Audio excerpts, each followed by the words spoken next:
Қайырлы күн қыздар. Бүгін біз сіздермен осылай торттың декорына арналған ваза жасауды үйренетін боламыз. Жасалу жолы өте оңай, әрі тез, торттың бетінде өте сәнді, әдемі көрінетін болады. Видеоны соңына дейін көруге кеңес беремін.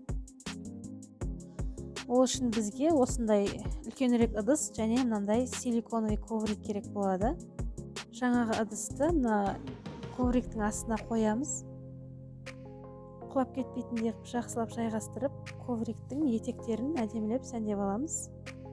Ыңғайлы қылып.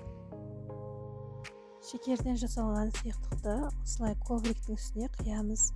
Өзіңізге қалай ұнайды, солай құя беруіңізге болады.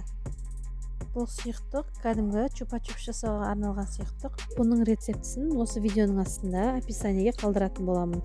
Барлығы анық, нақты түрде түсіндірілген, үй жағдайында жасай беруге болады. Термометрдің көмегінсіз жасай бересіздер. Менің рецептім бойынша жасасаңыздар.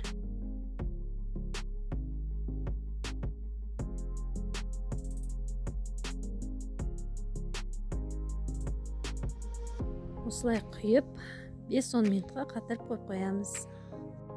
Міне достар, біздің торттың бетінің декорына арналған вазамыз дайын. Жасалу жолы өте оңай.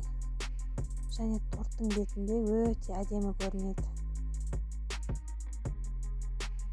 Егер видео ұнаған болса, подписка жасап, лайк басуды ұмытпайық достар.